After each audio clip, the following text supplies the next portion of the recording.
Hello everybody and welcome back to my channel, or if you're new here, hi, my name is Anna, and this video, I thought it was going to be a reading vlog, and it still is, there is going to be more reading, but this is also some sort of, just homebody diaries and a life update, if you will, because I just don't have that much time to film or to read, unfortunately, but let's just give a life update, and I am not going to be too detailed, I don't want to give a lot of personal information, but let's just start with the negative stuff so we can just remove the negativity away, I rebuke negativity today, and then we can go to the positive things, what I'm reading, watching, listening to, just all that good stuff. So when it comes to the negativity, last week was kind of rough, and the reason why last week was a little bit rough, and I did tell you this on one of my videos, I think it was my wrap up, I do not remember, I don't know, but it was one of my videos where I had some very important exams, and that's why I didn't have that much time for reading. And I also told you, and I mentioned that they were, it was a phase 1, 3 written exams, and you had to pass on every single exam. Of course, they are very, very difficult, and unfortunately, I did not pass on one exam, just one, which is so insane to me because this was actually my first time applying even to this career, and I knew it was very difficult. I only had 1 month to study, like properly study, only 1 month, and I'm actually proud of what I managed, because the fact that I passed on 2 exams and only failed in 1 is kind of crazy, because like I said, this is actually very difficult to accomplish. But I am asking for a revision, so you can ask for a recorrection, if you will. You can ask for someone else to correct your exam again. That is what I'm going to do. You do have to pay for it, unfortunately, but I am going to do that. They have published what they wanted, the solutions and everything, and now I can compare what I wrote, and they were very mean. Like, I'm telling you right now, they were so mean when correcting my exam. I don't know what happened there, but I deserved so much more. That's the thing, like, I don't even know if I still can manage to pass, but I know I deserve so much more. But I was, left a little bit disappointed and a little bit sad, especially because my parents also got a little bit sad. They weren't devastated, which to me was a good sign, because I thought they were going to be devastated. They actually weren't. They were actually like, you know what, we are actually very proud of you, because what you managed is insane. Like, with just 1 month of studying, you actually passed 2 exams, and that is something that not a lot of people can say, because some people are studying for months and months and months in advance, or some people actually have experience in the area and they haven't managed to pass, So it's actually kind of crazy that I managed to do that in such little time, because I was working previously. But nonetheless, I was left a little bit sad, and you're always left a little bit lost as well, because it's kind of like, okay, if I don't manage to pass this phase 1 or even pass everything, phase 2 and phase 3, then I have to wait another year to apply to this career path. And it just sucks, because it feels like, I'm 26, I feel like I'm getting behind everybody. I don't really have savings. I don't have savings because finding a job has been very difficult, especially where I live. It's a reasonably big town. It's 150,000 people. So I do think it is reasonably big for Portugal, at least. It's not a small town by any means, but it's just been kind of hard to find a job. I think a lot of people, they tell me you have a degree in law. They don't really hire people like you because they know that once you have a better opportunity, you're just going to leave them. And that's not what they want. They want someone that they can rely on for at least a year. And I understand that, I fully understand that, but it just sucks. So finding a job has been hard, and it's just always this constant anxiety of I'm being left behind. I don't have anything to rely on. I have nothing. All I have are my hobbies, which, writing. Okay, maybe I can become, a very famous writer. I don't know. I have written, a novel, and it is currently in my better readers' hands, but who knows? Maybe this novel, maybe this one is going to make me famous and give me money. But on a serious note, I've just been feeling a little bit lost. I'm not going to lie, because like I said, it's just, okay, a year lost. It's not really a year lost, because I still have the experience and I can study this whole year. You know, of course I am going to try my best to find a job, but even with a job, I can still study 1 hour every single day. That is good. That is amazing for next year. You know, I can still prepare myself for next year and then next year actually pass, because I do believe I can do it. It's just, like I said, it's just really that feeling of, wow, like, again, you know, I've been feeling this lost feeling since 2023, 4, you know, for 2 years now. And it sucks. It just really, really sucks, because you just feel lost. You feel like nobody has a plan for you. You know, the universe doesn't have a plan for you, has a plan for everybody else. You see everyone else getting their things and their paths and everything, and you're just here like, okay, is there anything left for me? You know, is there anything saved up for me? Is the universe thinking about me? And I know I'm not alone at all when feeling these things, because I do know a lot of people out there feel the same that I do. But it just sucks, okay? It sucks, but we have to believe, okay? We have to believe that the universe has something for us. And just like the little book, Letters to a Young Poet, I absolutely love that book. Hawk does say there, we have to believe that life has not forsaken us, that life has not forgotten about us. Our time will come. Everyone has a time to shine, and we just have to wait for it. We have to continue working for what we want, our goals, our passions, because one day it will be our time to shine. We have to believe this, because if we don't believe in this, we have nothing left. At least I don't. You know, I have nothing left. So we just have to keep on pushing. We have to keep on working hard and believing that something good is going to happen to us. And honestly, the fact that I can even think this way is insane to me, because like I mentioned 2 years ago, 2024 was the worst year of my life by far. You know, I had so much anxiety. I was, just constantly waking up with anxiety up to here, up to my throat. I didn't know why. And then I slowly tried to regain my life back, and in 2025, it really was the critical point for me, because I actually got sick due to my anxiety, you know, physically sick, and it was just a turning point where I was like, no, I need to fix this, I need to do something about this, and I actually grew a lot. And the fact that now in 2026, this happening to me and other things not so great, I can actually look at life and say, okay, like, let's do this. You know, I don't feel as anxious anymore. I don't let anxiety control me anymore. And that is growth. Even if, you know, this year professionally, my life doesn't really move forward, at least I grew personally, and that counts for something. This year has not been lost, you know, because personal growth is just as important as any other type of growth in your life. And in fact, I would argue that personal growth is the most important thing, because as long as you're mentally stable and you are mentally, you know, just equipped to deal with everything that life throws at you, you are going to thrive. And honestly, I just feel so much better when it comes to that. You know, just mentally, I am able to bounce back a lot better when problems or obstacles arises. You know, there have been some times where I do feel a little bit anxious and a little bit, I don't want to say irritated, but it is a little bit that feeling of, you know, when people ask too much of me, or when people are keep asking for me to do things and there's always something to do, I do get a little bit overwhelmed, and I'm just like, okay, just stop. You know, this is where I want to live in the middle of the woods with no one bothering me, and I don't really want to have that feeling, because I don't think it's correct for me to feel that way and to feel like, okay, I would just rather be alone. You know, I would rather be an orphan or single, so I don't have to deal with any of these people. And that is not good. You know, that is not a good thought to have.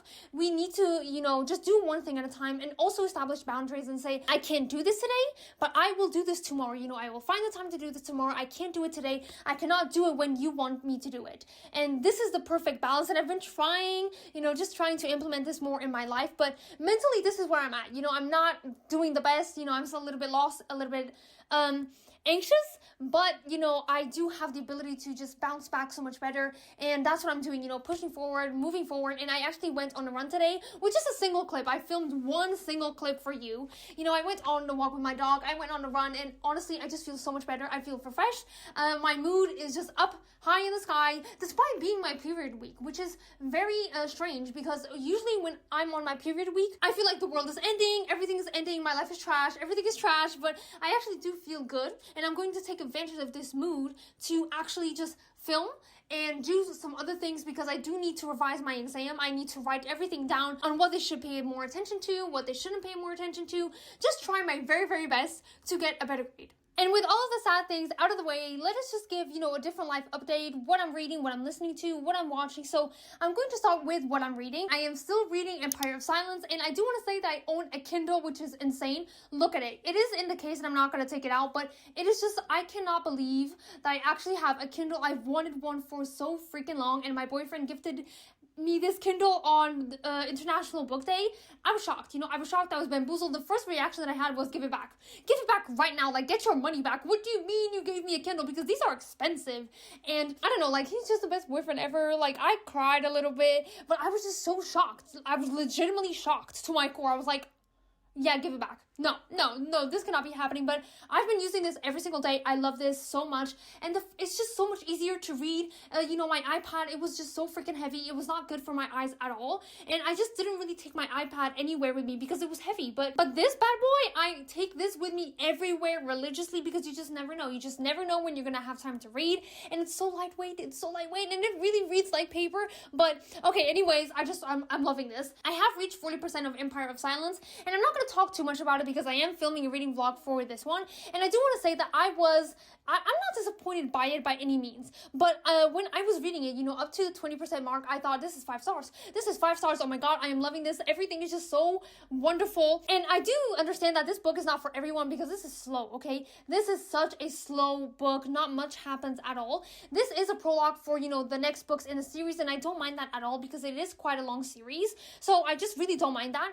But then from 20% to kind of like 35%, I was a little bit bored. I was like, okay, I don't really care about your life that much, okay? Calm down, calm down. I have not connected with the main character this much to want to know every single detail about his life. So I was a little bit bored, and I do see that maybe this is not going to be the 5 stars that I was expecting, which is kind of sad, but I am filming a reading vlog, so I am going to be giving much more updates on that reading vlog, but I am also reading The Daughter of the Forest by Juliet Merlier, I think that's how you pronounce it, and I've only read 60 pages, so not much, as you can tell, literally this, not much at all. I am 13% through the book, and I'm loving this. I am actually loving this so much because her writing is outstanding. It's beautiful, and the book is also slow, which is something that I absolutely love.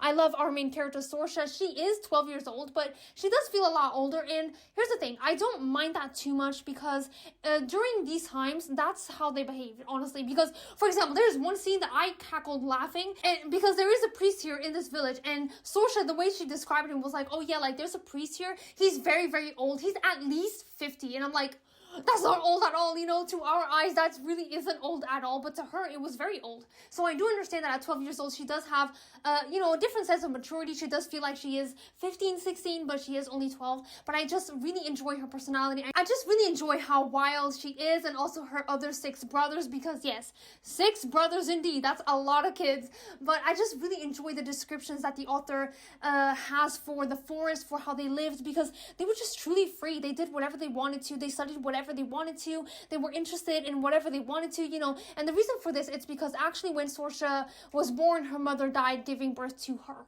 and her, their father, he never really healed from that. He never really accepted that his wife was gone, and he just let himself be consumed by the British people, because of course this is ancient Ireland, so they are being attacked by the British people, and their father's just obsessed with them. He's always out there on battles defending their lands, and that's why they had such a free childhood, because essentially there was no one to take care of them, no one to look out for them. The only thing that they had to do was go to the classes. The boys went to sword classes, bow classes, and Sorsha would go to the more feminine classes, but they always had time to go out to the forest and just run around and do whatever they wanted to.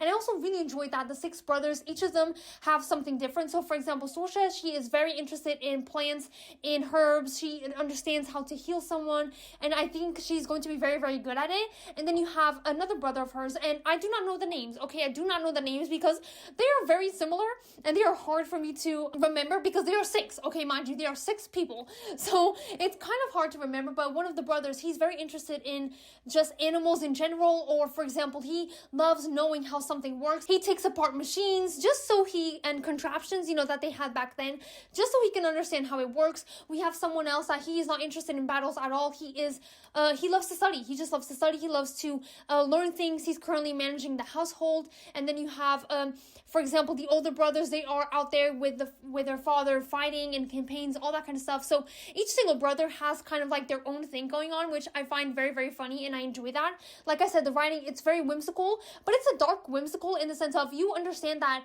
this is not going to be an easy book to read. I think there's going to be a lot of hard topics that are going to come up, and I already love the discussions that we're having when it comes to war, because, you know, the youngest son, he is 15, I think, and I think his name is Finbar. I remember his name. He is not quite like his other brothers, because he doesn't really agree with the war against the British people. He understands that, you know, they have to defend their lands, but he doesn't make the other side, the British people, he doesn't turn them into monsters. He doesn't say that they are monstrous, because they're all human at the end of the day, you know. They are human, the other people are human, and we're just having this debate of, you know, is war correct? Are we correct for, you know, having prisoners, torturing them? Are we not being like them, like the so-called monsters? We are being monsters ourselves. So I really enjoy that debate, and I do know that there are more to come, and I'm just really enjoying this book, and I really want to read it slowly. I'm going to take this very, very slow. Like I said, I've only read 60 pages so far, but I am just absolutely loving this. I love the setting. I love everything about it, and honestly, it's making me a little bit jealous, because I wish I had grown up in a forest, you know,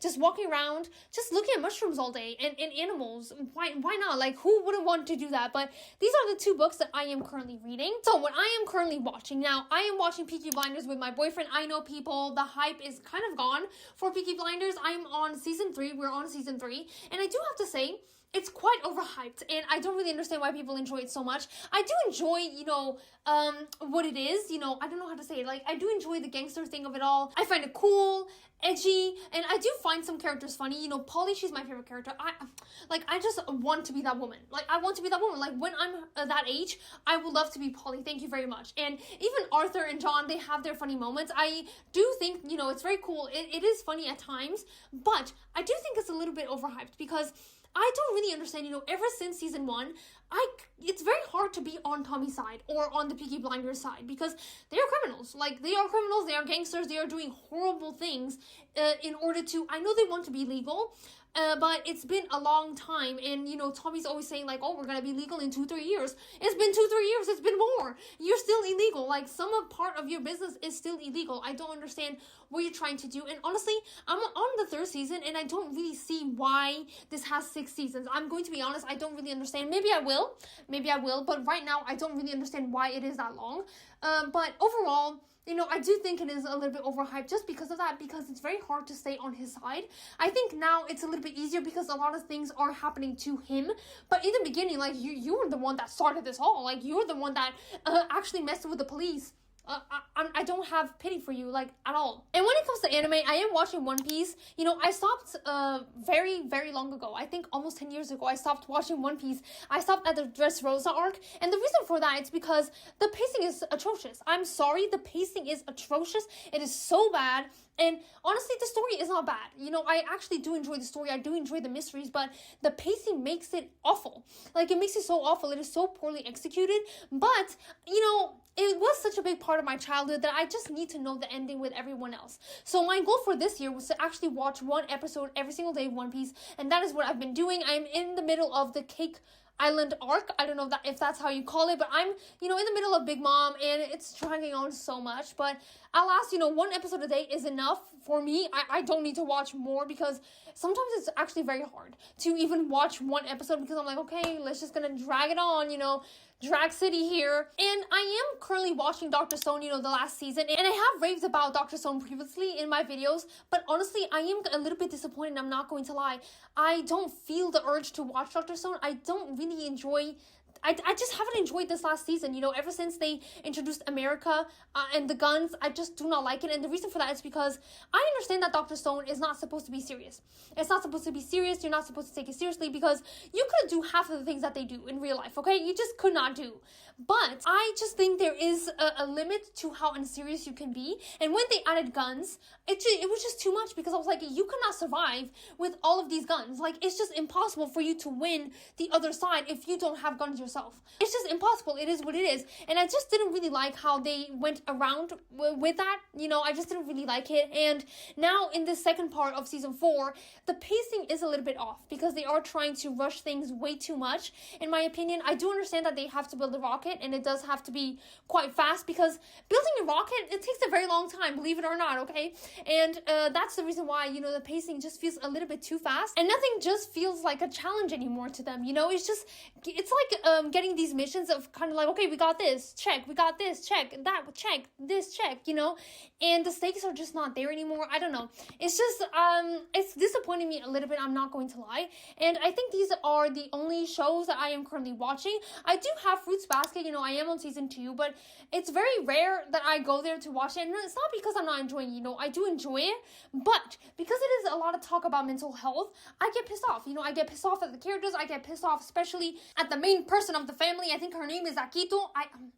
I get so pissed at her, you wouldn't even believe. So that's why I don't usually watch it, because I just get angry. Like, I genuinely get very, very angry. But this is everything I am currently watching. Now, what am I currently listening to? 2 main albums. So of course, I'm still listening to Lux by Rosalia.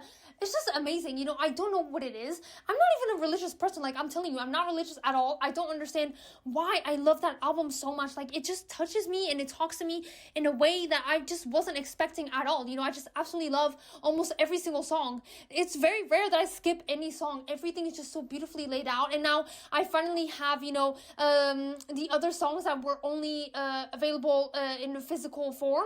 So on the CD and vinyl, you know, I just didn't have a chance to buy it, unfortunately. But now I finally have the digital version of those songs. And Fokurani, I don't know what to say. Like, Fokurani is one of the best songs I've ever heard in my life. I just love that song so much. And the video with the song, amazing, 10 out of 10. It's just fabulous. Please listen to Lux if you have not listened to it. It's stunning, amazing, show-stopping. I don't know what else to say. It's just one of the best albums I've heard so far in my entire life. And another album that I'm currently listening to is This Music May Contain Hope by Raye. Also stunning, everything. Both of these albums are just so maximalism. Like, they're just maximalist to the extreme, you know? I just absolutely love what Raye did with her album. It's so, I don't want to say quirky, but it's just, it kind of is, because she keeps changing the tune of the same song over and over again. You have one beat and then transitions to another beat, and then we have something else. She was so creative with this album, and I just absolutely love it. And I'm not even a big jazz listener, you know? It's just not a genre that I listen to frequently, but I absolutely love South London Lover Boy. Even the What's Up Shakespeare by the end, I absolutely love what she did with that ending. It was just so freaking funny. And just the entire message of this album, it really, really does touch me. Of course, my favorite season has to be the winter season. I don't know why. I just always gravitate towards sad songs. And then it is autumn season, and then spring, and then summer. But I just love how everything was laid out, because it just makes sense, you know? You start in not such a great place mentally, and then you just end up finding hope, and that's what it is. You know, I throughout the album, that's how you feel. There's always hope in every single song. Like, there's not really one song that is, you know, just pure desperation, frustration, sadness, depression. There is always some sort of hope in there, and I absolutely love that. And it's just what I needed, honestly. It's just what I needed. And the songs that I do listen to the most are Winter Woman. I absolutely love Click Click Clack Symphony. It is just 10 out of 10 as well. I also listen to a lot I Will Overcome. I also listen to Lifeboat, I Know You're Hurting. Just these songs, because they touch me and they give me such strength and such hope. But also, let me know down in the comments, you know, what have you been reading? What are you watching? What are you listening to? If you have not listened to any of these albums, please give it a go. You're not going to regret it at all. This is what I've been listening to mostly, but yeah, I'm sorry I yapped a lot. I really, really did. I yapped and yapped and yapped. I just wanted to give you guys a life update and just tell you where I'm at in life, you know, where I am mentally, what I'm reading, just doing in general. And I will probably, you know, I do have a lot of work to do this afternoon, so I am going to have lunch, prepare myself, because I have so many things to do. And I don't know if I'm going to talk to you today. I don't think so, but I will see you guys tomorrow.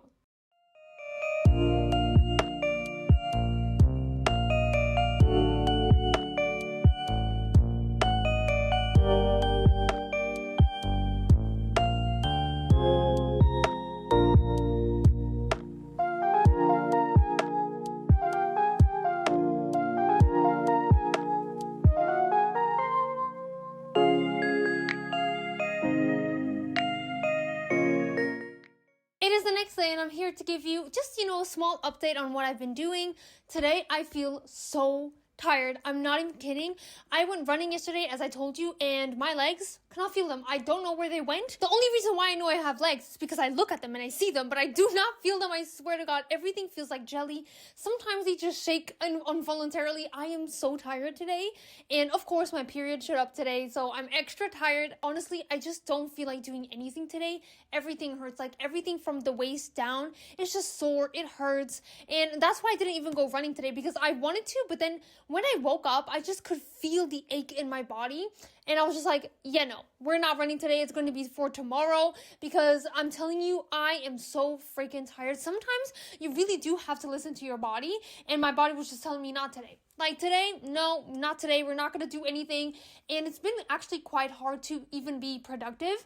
I've been, a little bit productive. I woke up at 8 a.m., which is a lot later than what I usually wake up. I usually wake up around 6:30. So I did not read in the morning, and I didn't do my thesis in the morning as well. If you didn't know, I did present my thesis and I did get a good grade. The reason why I am redoing it is because I just wanted to look, better. I just wanted to be better. I really want to improve and take the criticism that they gave me and improve my thesis that way, because I do want to publish it. I want people to use it and see if it's helpful in any way, shape, or form. So that's something that I usually do before I walk my dog and before I have breakfast. Not today, not today. My body was just screaming at me, like I said, don't move, don't do anything.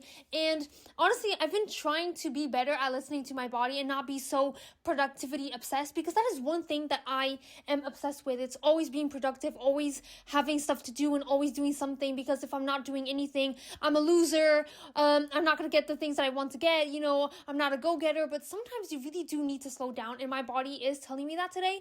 But I have been a little bit productive. I did study a little bit, and I also did read The Daughter of the Forest by Julia Merlier, and I am 74 pages in, and I am loving this. Okay, I am absolutely loving this. So in this book, I've explained it a little bit, but we follow essentially Sorsha, and she's the youngest child of 6 brothers. She's the only daughter. She is the youngest one.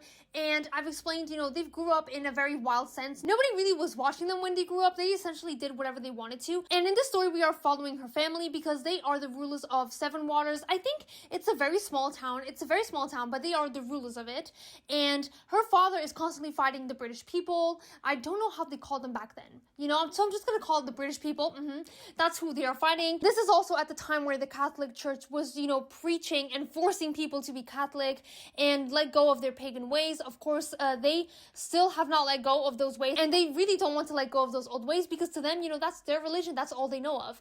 And their father is constantly protecting their lands from the British people. And I think the British people here did something unthinkable. They went to very mysterious islands where even the Celts here have never been to those mysterious islands. So I'm going to assume it's some sort of like perhaps fairy bound area. I don't know. This is all assumptions, but this is the context of this book for now. And so far, what has happened is that Finbar, he is the youngest brother, so he is number 6. Exactly, he is number 6, because Sorsha, she is number 7.